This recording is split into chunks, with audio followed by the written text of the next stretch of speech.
Okay,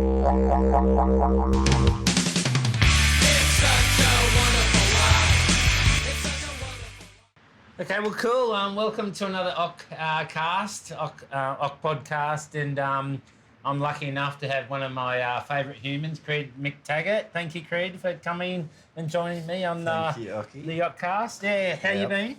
I've been good, mate. Been very good. I've recently just got home, and I've just been relaxing and surfing a little bit, and just hanging out with mates. It's been good. Because we did have a trip together to Israel, and then we departed together, and you went to Bali.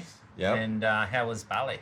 Bali was good. Went over there with Otis Carey and Kai Hing and Tyler Warren, and we sort of just surfed around Bali, around Canggu and Karamas, and it was pretty crowded and stuff, but we got a couple of waves here and there. Yeah. And yeah, we had a good time. There was lots of laughs and lots of beers and some more fun waves. So it was a good trip. Yeah.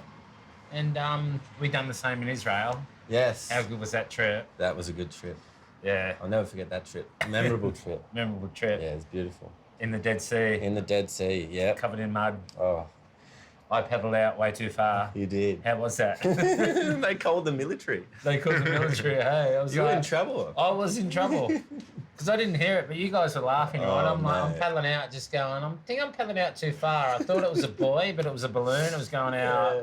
I'm like, I've just got to the balloon. I was like, it's not a buoy. And then you guys are laughing, and they're like, I came back, and the guys, like, the lifeguard's like, what are you doing? Oh, yeah, they were freaking He paddled out. into Jordan, into another country. And I'm like, oh, sorry about that. It's like, no one's ever done that before. You had to save the balloon, though. I had to save the balloon. I love it how you came into and you're like, oh, yeah, it's just a balloon. And then you just bit it and popped it and put it in your pocket. It was rubbish.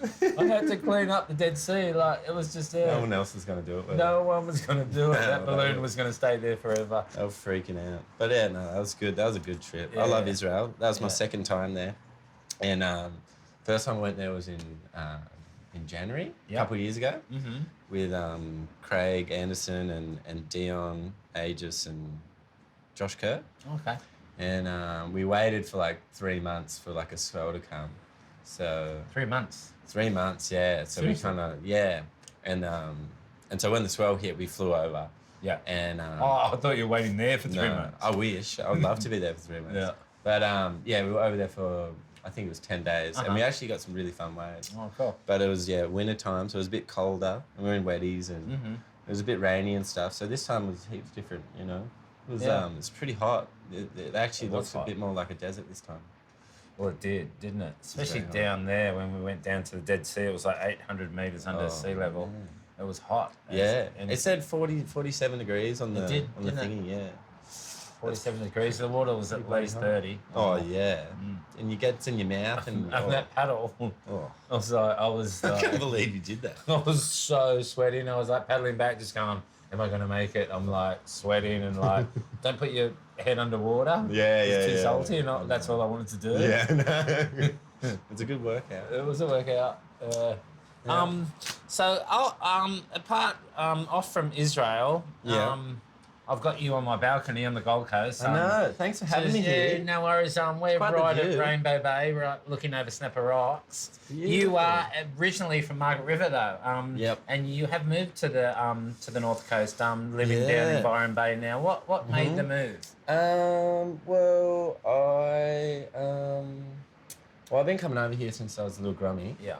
And doing the Occy Grum comps. Me and my dad just come over here, and then it was just kind of hard traveling. It's a long flight, hey? Yeah. Like east to west is like 5 Yeah, hours. and it was a 3-hour drive to Perth, and then a 5-hour flight to over here and whatever, and then it's just a bit far away. Yeah. And I just met a bunch of good friends down in Byron. Toby Cregan, he's one of them, and he's I do make surf movies and stuff with him, and he's a good friend of mine, and it was just I sort of fell into a good group of friends and had a really good time. And my friend Dion Aegis, he was away, and he said I could stay at his house and just sort of house sit for a couple of months. So I just did that, and and yeah, never.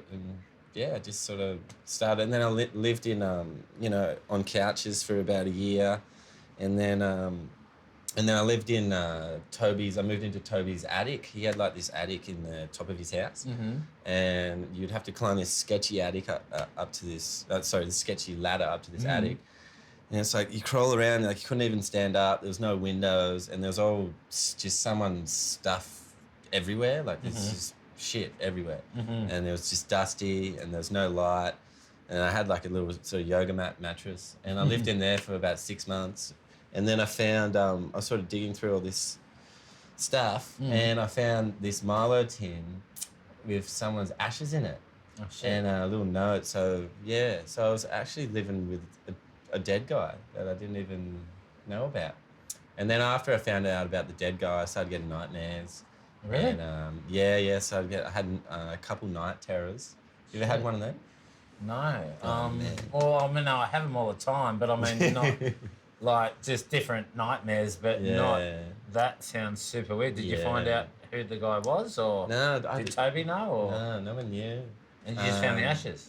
Just found the ashes, and then we just left them there, and then I moved out and ended up finally getting a room and started paying rent, and then and then we're here. That's crazy, Creed, because you're so free spirited, like in that part. Like a question that I probably haven't asked you, like as friends, but I'm going to ask you on the Occ-Cast is, you know, I was watching you surf in Israel, and you talked about doing the Occy Grom comps, and you haven't competed since. No, And I know you are so good enough to be on that big tour, and you don't want to do it. Do you ever want to do it? I don't know. No, Probably not. Or how old are you now? I'm 22. 22. So you're not too old to qualify. Is that ever in your mind?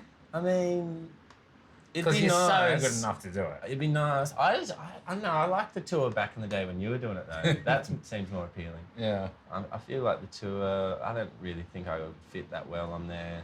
I mean, I love, you know, watching Jack and Ryan on the, you know, doing the comps and stuff and seeing them rip, and it'd be rad to, you know, join them and do that. But I'm just having too much fun doing what I'm doing, and I'm pretty content. And yeah, I don't think I'll, I don't know. Not at the moment. Not in the near future. Not in the near future, no. Yeah. Got some other things I want to do, maybe. Yeah, Maybe take up yoga or something. You could teach yoga. Oh, well, I live in Byron. Everyone's a fucking yogi there. They're all vegos and yeah. But yeah, I don't know. Maybe one day.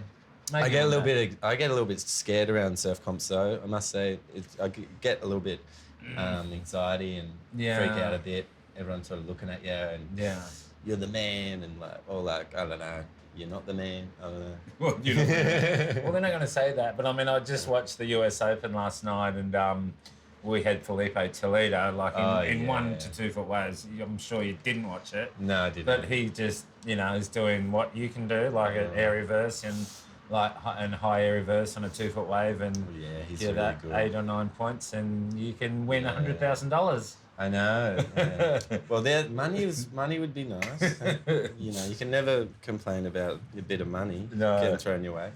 But I actually heard Ethan Ewing got second, actually. Yeah, Ethan did get second. What a legend. He's our fellow team rider for Billabong, and he's been on a serious roll. Yeah, he's won every single junior event in Oz. Yeah, and then he went to the US Open and made the final. Wow. Yeah, I think he got knocked out in the semis in the junior contest over there, but he made the final, which is way better. And now he's sitting second on the QS ratings. No way. He's sitting second. So how old is he? He's young. He's young. Yeah. Bo, how old is he? 17. Wow. So he's going to have to make a big decision, because he'll probably qualify this year, and there's talk that he mightn't take the spot because he's too young. Yeah, right. I'm thinking take the spot. Take the spot. Wouldn't you? Just take it, because it mightn't come again. Yeah, and you get to surf way better waves. Way better waves. You get to watch. You get to watch all the boys shred it up. Yeah, It'd be good. It would be good. So moving on from that, what you're doing at the moment, the relax thing. Can you talk us through that? Yeah, yeah. And how do you spell it? It's real, just REAL space and then axe. AXE. Doesn't really mean anything. Well, it means a lot. It means a lot, though. Yeah, it's the proof's in the pudding, really. Yeah, okay. You just got to watch the it's all in the meat. It's in we just basically go to surf places, surf destinations, trying to just document kind of like a diary-ish kind of day by day kind of movies where you're just sort of hanging out with your mates, and it's just it's not just about the hi-fi shredding or whatever. It's the good times and the journey that you do when you go on surf trips. And yeah, me and my mate Toby Cregan, he's world famous surf movie maker, and he makes the movies, and we sort of we do it a bit together. He obviously directs it a little bit and edits it all, editing and but yeah, it's fun. It's good, and you get to go to new places. My favourite one we did was driving from Margaret River to Byron Bay, and we did that last year. Which way did you go? We started in Margie's. Yeah. And across the Nullarbor? And we crossed the Nullarbor. We did it over about a month, and yeah, we were in Margie's and the waves were pumping, and we got like a week of amazing waves, and then we were like, should we do it? Like, make the drive. Yeah, should we make the drive? Should we start? And we were like, far out, I don't know. We've only been here for a week, and and then there was this, we needed to buy a car, and so one of my mates, Dino Adrian, his dad, I know him. Yeah, sells cars in Margie's, and he bought a car. And no, he goes, yeah, there's a Land Cruiser there, and it's about $6,000, and we had a little bit of money, so we chipped in, we bought the car, and the next day we just left. And we didn't even look at the charts or anything, and we didn't know where we were going at all, and we just drove, and then we had the car. Did it make it? It made it. I still got it. No way. Yeah. Oh, you got it here in Byron? Yeah, it's in Byron. Yeah. Oh, no way. Yeah, and yeah, she's going strong. She needs some new wheels and maybe an oil change, but she's good. But yeah, no, it's and that was a lot of fun, and I think Australia is definitely my favourite place in the world. I wouldn't really want to be anywhere else. But travelling's fun too, but I always get a little bit more excited when I'm coming home. Yeah, for sure. I haven't done that. I mean, I've never done the Nullarbor Plain or saw Ayers Rock or anything. And yeah, we didn't get to see the rock, but maybe next time. Yeah, so Creed, tell us a little bit about your band, Wash. How many gigs have you played? We've played, I don't know. Oh, no, I lost track. Yeah, but no, we played quite a lot. Yeah, we've only been a band for about a year now. And we did we did tour with the Skegs, which is a band. Toby plays bass in that band, and so he let us open up for them. Actually, there was a band in between us called the Pinheads that we were opening up for, and then they would play. But yeah, we did tour with them, and then we did a little tour with the Goons of Doom, and that was fun. And I think all up, we've probably played about 40 or 50 gigs. Okay. What kind of music? It's, I don't know, it's hard, just, I guess kind of punky maybe. Punky. Yeah, it's hard to say. I don't know. It'd be nice to be punk. I mean, punk is kind of where we're going, but see, we don't know how to play our instruments that well, so we're still learning. But it's been heaps of fun, and that's something that but yeah, moving over to Byron and meeting Bo Foster and Ellis Erickson and then starting the band with them two. Yeah, that's something that's sort of come from, I guess, moving over east, and yeah, it's just heaps of fun. It's something else to do and put your energy into. And we tried to record. We recorded 4 songs, and we put it on Bandcamp. And where can we hear that? Bandcamp. It's just I think our Bandcamp's wash123 at bandcamp.com. Okay. And they're for free, but you can give us money if you want. But we're not doing it for money at all. But yeah, it's just heaps of fun, and we want to try to record again because Cool. That's a pretty fun part of it, and yeah, it's fun to sort of get up on stage and freak people out and just scream. Freak people out. Yeah. I have not been fortunate enough to hear you guys yet. You were playing in Sydney, and I was actually in Manly, but I had to do that Heritage Series contest the next day with there, so I didn't get to hear you, but I heard really good reports. Really? Yeah, I can't wait. I'm sure everyone was drunk enough, so we probably looked alright. But yeah, what about yourself, Occ? You I hear you do a bit of singing. Well, I do, and I haven't forever. You know, I've been up in some precarious positions in bands. Yeah. Probably my last one was Pearl Jam on the last big day out. No way. And you were up on stage? 60,000 people, yeah. So Eddie Vedder got me and Mick Fanning. Yeah, we were backstage. He's like, and like right on his encore, he's like, and I've got two people I'd like to introduce, Mick Fanning and Mark Occy. And I was like, and I like kind of froze. I walked out to the stage and he threw me a tambourine. No way. And I dropped it. No way. I didn't catch it. And then he passed me his bottle of red wine. And I caught that. I was like, and then I went up to the microphone. I was like, I don't know if anyone heard me, but like, you wailed. For months, everyone was like, I can't believe you got up with Pearl Jam. That's amazing. Yeah, and it was, that was like full adrenaline, hey, like to be in front of that many people. Oh, yeah, I couldn't imagine.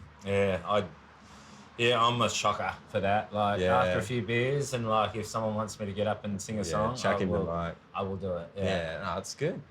It's good to let it out. It's so fun, It is so much fun. Karaoke's the best thing ever invented. It is true too. Yeah. Okay, well, thanks, Creed. Come on the Occ-Cast, podcast. That's it. Yeah, I know how to say it. Thanks for having me. Yeah, cheers. Cheers. Thank